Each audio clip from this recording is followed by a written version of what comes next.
کرنے ہیں غسل دینے سے پہلے سب سے پہلا کام جو تختہ پھٹا جس پہ ہم نے غسل دینا اس کی دھونی دینی ہے۔ اگربتی لے لیں، لوبان ہے تو لے لیں، وہ 3 بار 5 بار 7 بار اس کے گرد چکر لگائیں، اسے دھونی دیں۔ اس کی وجہ کیا ہوتی ہے؟ اس کی وجہ یہ ہوتی ہے کہ جب جان نکلتی ہے نا تو بسا اوقات میت جو ہوتی ہے اس کے جسم میں سے نجاست بھی نکلتی ہے۔ بسا اوقات اس کو بیماری ایسی ہوتی ہے کہ جب بندہ مر گیا تو جسم کے جوڑ ڈھیلے پڑ گئے تو اب وہ نجاست نکل رہی ہے، اسمیل آ رہی ہے، بدبو آ رہی ہے۔ اب وہ بدبو چونکہ ایک مسلمان دنیا سے گیا، بدبو تو اس لیے آئی ہے کہ جسم سے نجاست نکلی ہے، لیکن عام جو بندہ پاس کھڑا ہے وہ بعد میں جا کر لوگوں کو یہ کہتا پھرے گا کہ یار توبہ توبہ، اتنا گناہ گار بندہ تھا کہ بو ہی بڑی آ رہی تھی۔ حالانکہ بو کی وجہ اس کے گناہ نہیں ہے، بدبو کی وجہ یہ تھی کہ جسم جب جان نکلا تو بندے کا بس اوقات پیشاب نکل جاتا ہے، بس اوقات پخانہ نکل جاتا ہے، ایسا بہت خطرناک ٹائم ہوتا ہے جان نکلنے کا۔ توبہ، آپ بکرا بکری جب ذبح کرتے ہیں، ہم قربانی پہ جانور کو ذبح کرتے ہیں تو دیکھتے نہیں ان کا پیشاب نکل جاتا ہے، تو ایک ایسا سخت کام ہوتا ہے۔ تو بندہ بھی ایسا ہی ہے، اب کٹا بچہ کتنی جان ہوتی ہے اس میں، اس کا پیشاب نکل جاتا ہے۔ جان نکلنا کوئی سوکھا کام ہے؟ تو بڑا اوکھا کام ہے۔ تو اس لیے اس پھٹے پہ دھونی دینی ہوتی ہے، اس کے ارد گرد میں سب سے پہلا یہ کام کریں۔ نمبر 2 پہ میت کو تختے پہ لٹائیں۔ نمبر 3 بڑی نرمی سے کپڑے اتارنے ہیں۔ جسم چونکہ اکڑا ہوتا ہے تھوڑا سا، تو اگر تو وہ اکڑا نہیں ہے تو پھر اتارے جائیں گے آسانی سے، اگر اکڑ گیا تو پھر بس اوقات کاٹنے بھی پڑ سکتے ہیں، لیکن کاٹنے بھی اس طریقے سے ہیں کہ بے پردگی نہ ہو، وہ کپڑا وغیرہ ڈال کے اس کے اوپر پھر اس کو کپڑے آپ نے وہ کاٹنا ہے۔ نمبر 4 پہ ناف سے لے کر گھٹنوں سمیت، ناف سے لے کر گوڈے سمیت تک ایک موٹا رنگ دار کپڑا ڈالیں۔ وائٹ کپڑا نہ ڈالیں کیونکہ وہ پتلا ہو جاتا ہے، پانی ڈلتا ہے تو جسم کے اعضاء نظر آتے ہیں، تو رنگ دار کپڑا جو ہے اس کے اوپر ڈالا جائے، اور 1 میٹر نہ ہو، 1 میٹر اگر آپ ڈالیں گے نا اس کے اوپر تو میت کو ہم نے سیدھا بھی کرنا ہے، سیدھی سائڈ پہ بھی کرنا ہے، الٹی سائڈ پہ بھی کرنا ہے۔ تو جب اس کو سیدھی سائڈ پہ بھی کریں گے، الٹی سائڈ پہ بھی کریں گے، چھوٹا کپڑا ہوگا تو بے پردگی ہوگی۔ کپڑا تھوڑا بڑا ڈالیں، اتنا کپڑا ہو کہ میت اس طرف کی جائے، میت اس طرف کی جائے تو اس کی بے پردگی نہ ہو، اور تھوڑا سا اس کا بر بھی چوڑا ہو، وہ اس لیے کہ تاکہ اس کے جو گھٹنے ہیں، گوڈے، یہ بھی ننگے نہ ہو۔ مرد کے گھٹنے بھی ستر میں شامل ہیں، یہ بھی چھپانے کی چیز ہے۔ ناف سے لے کر، ناف کے نیچے سے لے کر چاروں طرف سائڈیں جو ہیں یہ چھپانے کی جگہ ہے مرد کی۔ عورت کا جو ہے وہ اس میں زیادہ حکم ہوتا ہے، ہم فی الحال مرد کی بات کر رہے ہیں۔ یہ 4 کام کرنے ہیں غسل سے پہلے،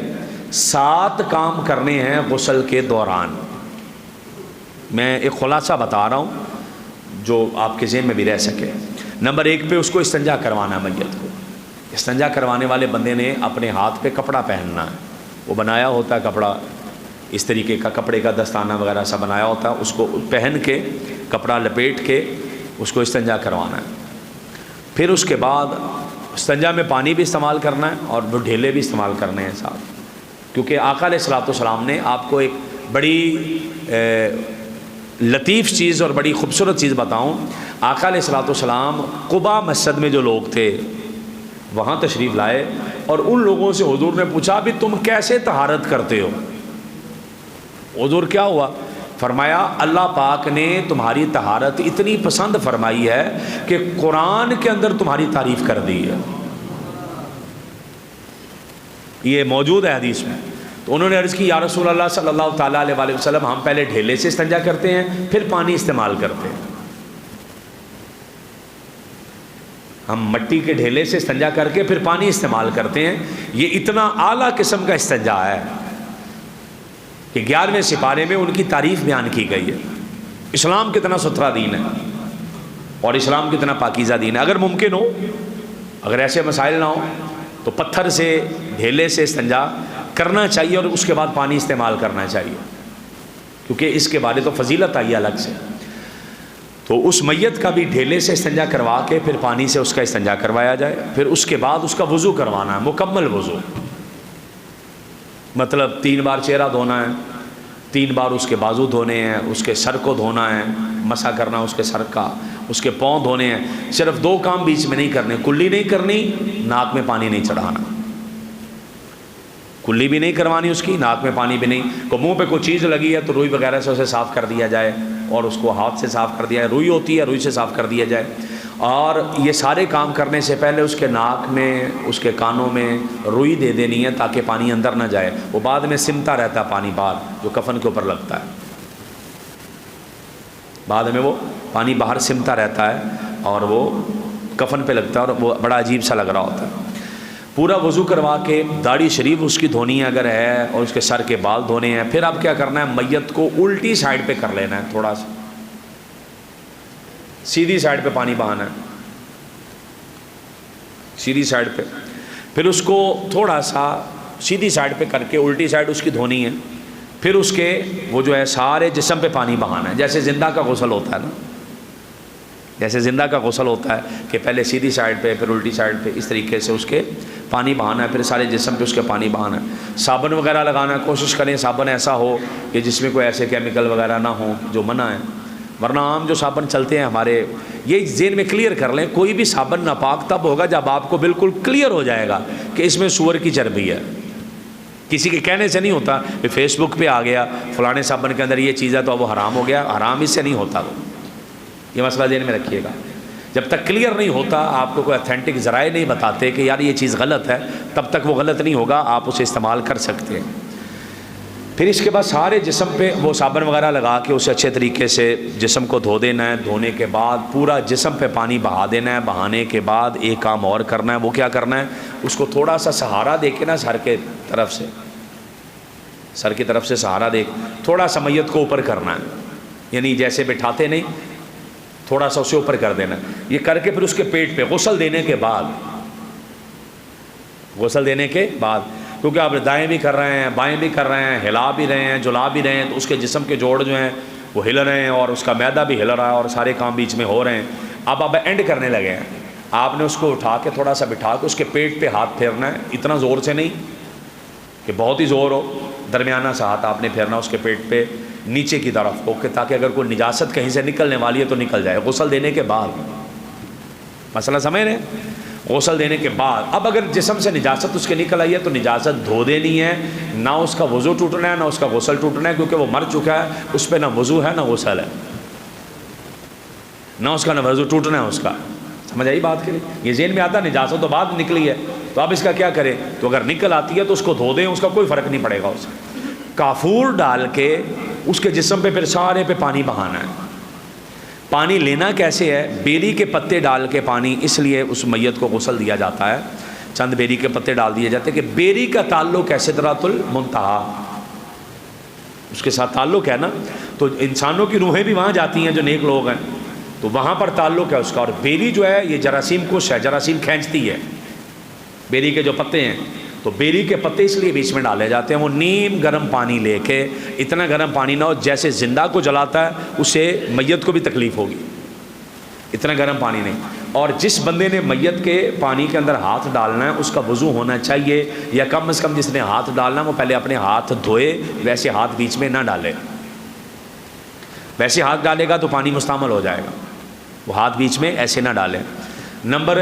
3 پہ اگلی جو چیز سمجھنے والی ہے، سارے پنڈ کو نہیں اکٹھا کرنا ہوتا وہاں پہ، تو بھی آ جا تو بھی آ جا تو بھی آ جا تو بھی آ جا سارے بندے آ جائیں، وہ چند لوگ بیچ میں جائیں کہ جو اس کو غسل دیں، اور جنہیں پتہ غسل کیسے دینا ہے وہ 1-2 بندہ اور ساتھ مدد کے لیے لے لیں، اور اس کو تماشا نہ بنایا جائے، اس کو تماشا نہ بنایا جائے، وہاں پہ اس کے پردے کا مکمل اہتمام کیا جائے، مکمل پردے کا اہتمام کر کے اس کو غسل دیا جائے۔ یہ اس کے غسل کا طریقہ۔ اب غسل آپ دے چکے ہیں، اب اس کے بال وغیرہ سیدھے کر دیں ہاتھ سے، اس کی داڑھی شریف ہے تو اسے سیدھا کر دیں آپ اپنے ہاتھ سے، سیٹ کر دیں اس کے سارے معاملات۔ اور اب کیا کرنا ہے جی، اس کے پاس سارے جسم پہ کافور والا پانی بہا دیا، اب وہ خوشبو آئے تاکہ اس میں سے سارے جسم پہ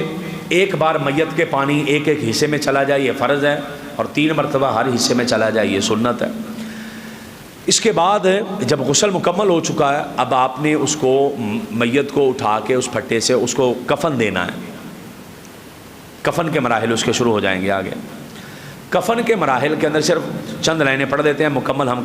آگے کریں گے، کل بعد میں کریں گے۔ کفن جو ہوتا ہے نا، اس کو بھی دھونی دینی ہوتی ہے، وہ اگربتیوں کی یا لبان کی یہ مستحب ہے، اس کو دھونی دی جائے۔ اور کفن کے اندر مرد کے کفن میں 3 کپڑے ہوتے ہیں، عورت کے کفن میں 5 کپڑے ہوتے ہیں۔ مرد کے کپڑے میں جو کفن ہے اس کے اندر ایک نیچے لمبی چادر ہوتی ہے، ٹھیک ہے جی، بڑی چادر جسے لفافہ بولتے ہیں اسے، پھر ازار ہوتا ہے چھوٹی چادر، اور پھر قمیص ہوتی ہے۔ یہ کفن جو دیتے ہیں انہیں پتہ ہوتا ہے کہ یہ لفافہ ہے، یہ ازار ہے اور یہ قمیص ہے۔ یہ 3 کپڑے ہوتے ہیں مرد کے کفن میں۔ اس کے سر پہ کوئی امامہ کسی نے رکھنا ہے، یہ کوئی متبرک چیز ہے، وہ الگ چیز ہے، وہ آپ رکھ سکتے ہیں الگ میں اسے۔ جتنے بھی اس کے اعضائے سجدہ ہیں جن پر وہ سجدہ کرتا تھا، کفن دیتے وقت آپ نے کوشش کرنی ہے کہ ان پر کافور لگایا جائے۔ کفن دینے کا طریقہ ہم کل کریں گے۔ ان پر کافور لگایا جائے اور کفن کے اندر یہ 3 کپڑے رکھے جائیں۔ اس سے اضافی کپڑے اگر لگائیں گے تو وہ ضائع ہیں۔ میت کی قبر کے اندر چٹائیاں بچھانا، بستر بچھانا سب گناہ ہیں، جائز نہیں ہے۔ اس کو مٹی پہ لٹانا ہے، مٹی پہ رہنا ہے اس نے، اور چٹائی کسی غریب کو دے دیں، لے کے پیسے دے دیں، بلکہ وہ جو چٹائی میت کے بچھانے والی ہوتی ہے وہ تو غریب کے بھی کسی کام کی نہیں ہوتی، اس کا کیا کرنا ہے کسی۔ تو چٹائیاں جو ہوتی ہیں اندر بچھانے والی قبر کے اندر، اس کا کوئی تصور نہیں، کوئی کنسیپٹ نہیں، کوئی تعلق نہیں، مٹی کے اوپر اسے۔ میت کی جو ہے قبر اگر ہے نرم جگہ پہ بنی ہے اور وہ مٹی ایسی ہے کہ دب جاتی ہے تو اینٹیں لگائی ہوئی ہیں اندر، تو یہ مستحب طریقہ ہے کہ اینٹوں کے اوپر گارا لگایا جائے، پکی اینٹیں نہ رہنے دی جائیں یوں، یعنی اس کی ہر طرف مٹی کرنی ہے،